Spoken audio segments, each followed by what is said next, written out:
قلبه حكاية، كل واحد منا في قلبه حكاية. قصتنا من عند واحد عاش ليلة رعب في العشرية السوداء. يقول صاحب القصة: أنا من بطلحة، هذا الاسم قاعد تعرفوه. عائلتي تتكون من 6 أفراد، بابا ويمة، وإحنا أولاد 4 وزوج بنات. كان خويا الكبير عنده 23 سنة، واختي 19 سنة، والباقي ما بين 17 حتى الصغيرة عام في عمرها. وأنا سليم كان عندي 12 سنة في هذيك الليلة. كانت عندنا الجدة ضيفة وزوج خالاتي، واحدة متزوجة وبالحمل، والأخرى 25 سنة كانت معلمة. المهم كما العادة كنا نلعبوا، وغير طاح الليل شوية دخلنا للدار. هذه الحادثة كانت في 1997. دخلنا للدار وكانت دارنا تغمرها الفرحة، ماما وخالاتي في الكوزينة وإحنا في الهون نلعبوا، المهم طايرين بالفرحة. وإحنا دارنا كانت شوية مطرفة، وكان عندنا سطح يطلع على حديقة خدمها بابا، شوية نبات وأشجار. المهم خالتي كانت تطيب في كسرة، كل مرة نروح نسرق لها شوية ونجي نجري بالفرحة. كل مرة بابا يقولنا ما تعلوش الحس، وكان في كل مرة يطلع على السطح ويتفقد، تقول قلبه كان حاسس واش كان جاي. ومع 9 متاع الليل بدات ماما وخالاتي واختي يحطوا لنا العشاء، قعدنا نتعشاو، وبعدها بشويه بدينا نسمعوا اصوات رجول تمشي. بابا اطلع على السطح وجاي يجري، قالنا كل واحد يشد بلاصتو وما نسمع حتى حس، راهم هنا راهم جاو. وهنا بدات نظرات الخوف والرعب في وجوهنا، قالنا كل واحد في بلاصتو. اجتمعنا كامل في غرفة واحدة، وبابا عاود طلع للسطح هو وخويا الكبير. دقائق برك دينا نسمعوا صوت رصاص وصراخ. بابا هبط لينا وقالنا ما تخافوش، ان شاء الله تفوت الليلة بخير. دخلنا احنا كامل عند ماما وكانت ترجف، بصح تقولنا لا ما كان والو، وكانت مسكينة تقرأ في القرآن وتدعي. وغير شوية أبدأ الحس عند الباب تاعنا. الحس عند الباب تاعنا كنا نسمعوا في واحد يقول له كسر الباب، الله أكبر الله أكبر، كسر الباب. وصح كسروه ودخلوا. بابا كان واقف عند الباب، بصح خويا كان معنا في الشومبرا. دخلوا، بابا كان الأول اللي ضربوه برصاص. دخلوا بعد كامل دارنا صدموا، ماما ذبحوها قدام عينيا، أما خوتي الباقيين قتلوهم برصاص. وصغيرة نتاع العام مازالني لدوكا نتفكرها، واحد منهم حط رجله على صدرها وحكمها من شار، وغرس الموس في رقبتها مرتين وجبدو. خويا قال لي اطلع للسطح انت ورقية اختي الكبيرة، خاف يدوها. وهو رجع لخالاتي والجدة كانوا في الكوزينة. خويا كان يحاول يسلك خالتي منهم،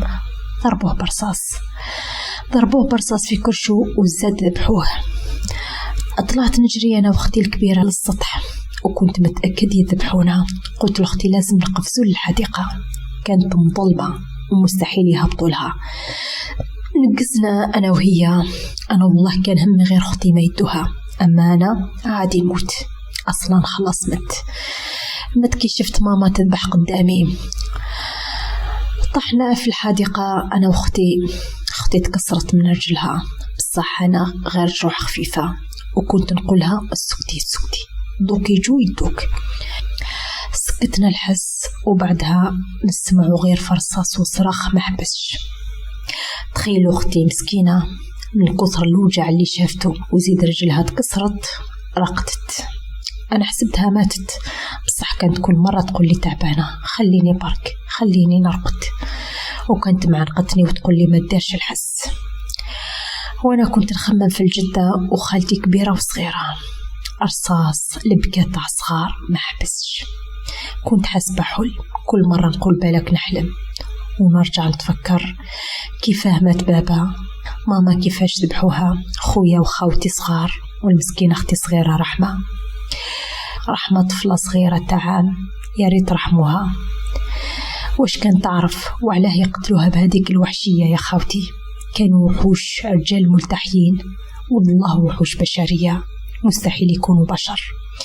لو كان حيوان مفترس يوقف قدام رحمة أختي ما يقتلها بهذيك الوحشية. كل مرة نشوف في أختي نلقاها راقدة قاعدة وراسها على الشجرة. نشوف في هذيك الحديقة ونقول يا بابا ربي يرحمك، خدمت هذه الأشجار بيدك باش تحمينا بها اليوم. قعدت نبكي ونخمم في ماما مسكينة كيفاش ذبحوها. كنت راح نهبل على هكا صرالنا، علاه يا ربي علاه. بعدها أبدأ الضوء يبان، كان الفجر يأذن وبدأت تهدى الحالة، وهنا بديت نخمم في حيرة. نوضت أختي قلت لها زعما واش صرا؟ مانيش نسمع حتى حس، مانيش نسمع حتى صوت، وين الناس؟ وحتى رصاص حبس. قلت لها نقول لك نروح نشوف. شدتني من يدي قالت لي لا يا سليم، لا قعدت غير انت اللي قعدت لي ما تروحش، مازالهم هنا. وانا نقولها لا حبس رصاص. شدت في اختي ومشينا باش نخرجوا من الجردة. يا خوتي لقينا كارثة برا، الجدة عند الباب مذبوحة ودمها غارقة فيه. دخلنا للدار لقينا كارثة، كنت حاسبه حلم. بابا ماما خوتي خويا، كارثة مروعة. وتخيلوا خالتي اللي كانت بالحمل بطنها مفتوح، أحشائها تبان، حتى الجنين ما رحموش. وخالتي المعلمة كانت مفقودة ما كانشها. قلت لاختي روحي نخرج ونشوف خالتي وين. خرجنا لقينا مجزرة، الناس كاين اللي رؤوسهم مقطوعة، صغار كبار، جنين وما رحموه خرجوه من بطن أمه اللي هي خالتي. فيلم رعب عشنا في بنطلحة، قتلوا منها في كل بيت، دماء حتى الأرض رجعت غير دماء. أصحابي منهم برصاص منهم ذبح، وكاين اللي راسه مقطع. يا منظر مرعب قاعد لي في الذاكرة ومستحيل ننساه. وانا نمشي ونحوس على خالتي ما لقيتهاش. عشنا ليلة مرعبة، حرمتنا من أعز الأحباب. وحوش بشرية اغتصبت وقتلت وذبحت، اغتصبت بنات بنطلحة، وكاين اللي داوهم كيما خالتي. اليومنا هذا ما زالت مفقودة، ما عرفنا ماتت ولا حية رغم العفو اللي يشمل هذه الوحوش. لكن والله تبقى هذيك الأرواح تلحقهم ليوم الدين، وتتحاسب يوم القيامة عند الله الذي لا يضيع فيه حق المظلوم. هذه حكايتي في العشرية السوداء، أو بالأحرى كابوس اللي مازال محفور في الذاكرة تاعي. وأنا وقتي عشنا مع بعض وهجرنا للعاصمة. اليومنا هذا مازالني نمشي بدوى الأعصاب من هول ما شفت عيني. هذه كانت قصة واقعية من العشرية السوداء. إلى حابين تسمعوا المزيد من قصص الواقع دعمونا بالاشتراك في القناة. في أمان الله.